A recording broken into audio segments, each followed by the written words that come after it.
ಯುವಕರಿಗೆ ಕೆಟ್ಟ ಪದಗಳನ್ನು ಕಲಿಸಿರುವುದೇ ಬಿಜೆಪಿಯ ಐಟಿ ಸೆಲ್ ಎಂದು ಉಡುಪಿ ಜಿಲ್ಲಾ ಉಸ್ತುವಾರಿ ಆಹಾರ ಸಚಿವ ರಿಜ್ವಾನ್ ಅರ್ಷದ್ ಆರೋಪಿಸಿದರು.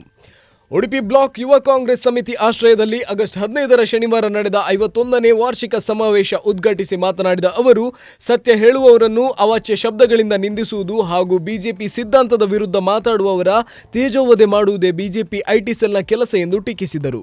ಹೆಣ್ಣು ಮಕ್ಕಳ ಮೇಲಿನ ದೌರ್ಜನ್ಯ ಪ್ರಕರಣಗಳ ವಿಚಾರದಲ್ಲಿಯೂ ಬಿಜೆಪಿ ವಿರುದ್ಧ ವಾಗ್ದಾಳಿ ನಡೆಸಿದ ಅವರು ಪಕ್ಷದ ನಾಯಕತ್ವವನ್ನು ಟೀಕಿಸಿದರು. ಕಾರ್ಯಕ್ರಮದಲ್ಲಿ ಅಶೋಕ್ ಕುಮಾರ್ ಕೊಡವೂರು, ರಮೇಶ್ ಕಾಂಚನ್, ಎಂಎ ಗಫೂರ್, ರಾಘವೇಂದ್ರ ಶೆಟ್ಟಿ, ಪ್ರಸಾದ್ ರಾಜ್ ಕಾಂಚನ್, ಕಿಶನ್ ಹೆಗ್ಡೆ ಕೊಳ್ಕೆಬೈಲ್, ಹರಿಪ್ರಸಾದ್ ರೈ, ದಿನೇಶ್ ಹೆಗ್ಡೆ ಮೊಳಹಳ್ಳಿ, ರಾಜು ಪೂಜಾರಿ, ಕೃಷ್ಣ ಶೆಟ್ಟಿ ಭಜಗೋಳಿ ಸೇರಿದಂತೆ ಹಲವರು ಉಪಸ್ಥಿತರಿದ್ದರು.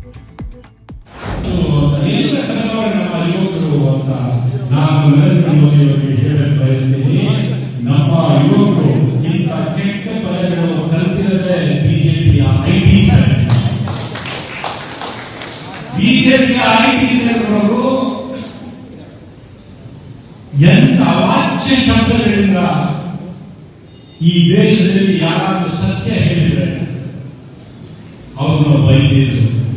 ಈ ದೇಶದಲ್ಲಿ ಬಿಜೆಪಿಯ ಸಿದ್ಧಾಂತದ ವಿರುದ್ಧ ಯಾರಾದ್ರೂ ಮಾತನಾಡಿದರೆ ಅವರನ್ನು ಬೈಯೋರು. ಈ ದೇಶದ ಅಲ್ಪಸಂಖ್ಯಾತರಿಗೆ ಬೈಯೋರು, ಈ ದೇಶದ ಮಹಿಳೆಯರಿಗೆ ಬೈಯೋರು.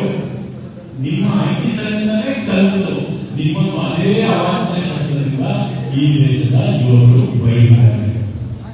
ನೀವು ಈ ದೇಶದ ಯುವಕರು ನೀವು ಸರಿಯಾಗಿ ನಿಮ್ಮನ್ನು ಶ್ರಮಿಸಿದ್ದೀರಿ ಅಂತ ನೀವು ನರೇಂದ್ರ ಮೋದಿ ಅವರಿಗೆ ನೀವು ಬಂದು ವಿಡಿಯೋ ಮಾಡಿದ್ದಾರಲ್ಲ, ಫಸ್ಟ್ ನಿಮ್ಮ ಐಟಿ ಸೆಲ್ ಸುಧಾರಿಸಿ ಅವರು ನಿರ್ದೇಶನ ಕೊಡಿ.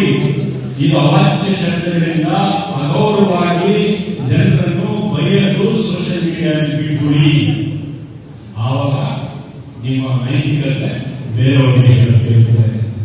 ಇವಾಗ ಈ ದೇಶ ಯಾವ ಮಟ್ಟಕ್ಕೆ ಬಂದಿದೆ ಅಂದ್ರೆ ಬಿಜೆಪಿಯವರ ಸಿದ್ಧಾಂತನೇ ಸತ್ಯ ಒಪ್ಪೊಳ್ಳದೆ ಇದ್ರೆ ಅವರನ್ನು ಟಾರ್ಗೆಟ್ ಮಾಡ್ತಾರೆ. 15 ವರ್ಷದ ಹುಡುಗಿ, 15 ವರ್ಷದ ಒಬ್ಬ ಬಾಲಕಿ, ಅವರನ್ನ ಟಾರ್ಗೆಟ್ ಮಾಡಿ ಅವರ ಮೇಲೆ ಕೇಸ್ ಬುಕ್ ಮಾಡ್ತಾರೆ ಕೇಂದ್ರ ಸರ್ಕಾರದವರು. ಅವರನ್ನು ಟಾರ್ಗೆಟ್ ಮಾಡಿ ಪ್ರೆಷರ್ ಮಾಡ್ತಾರೆ, ಗಲಾಟೆ ಮಾಡ್ತಾರೆ ಬಿಜೆಪಿಯ ಕಾರ್ಯಕರ್ತರು.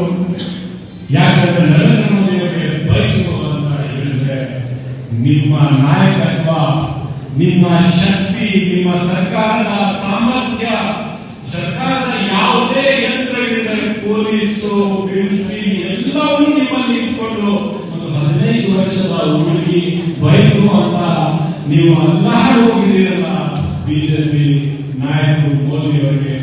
ನಾವು ಇದಕ್ಕಿಂತ ದುರ್ಬಲವಾದಂತಹ ನಾಯಕತ್ವ, ಇದಕ್ಕಿಂತ ದುರ್ಬಲವಾದಂತಹ ಸರ್ಕಾರ, ಇದಕ್ಕಿಂತ ದುರ್ಬಲವಾದ ರಾಜಕೀಯ ಪಕ್ಷ ಮತ್ತು ಸಿದ್ಧಾಂತ ಎಂದು ನೋಡಿಲ್ಲ ಅಂತ ನಾವು ಹೇಳಕ್ಕೆ ಬಯಸ್ತೇವೆ.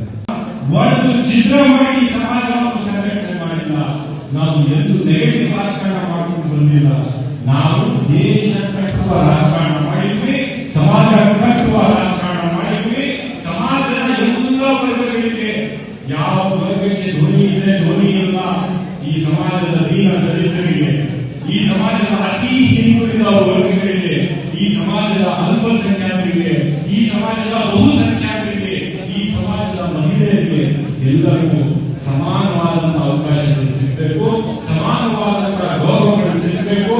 ಈ ದೇಶದ ಸಂಪತ್ತಲ್ಲಿ ಸಮಾನವಾದಂತಹ ಅವಕಾಶಗಳು ಎಲ್ಲ ವಿಷಯಗಳಿರಬೇಕು ಅಂತ ಉದ್ದೇಶ ಇಟ್ಕೊಂಡು ಕಾಂಗ್ರೆಸ್ ಪಕ್ಷ ರಾಜಕಾರಣ ಮಾಡುವುದು ದೇಶ ಕಟ್ಟಿಕೊಂಡು ನಾವು ಬಂದಿದ್ವಿ. ಇಂಥ ನಕಾರಾತ್ಮಕ ರಾಜಕಾರಣದ ವಿರುದ್ಧ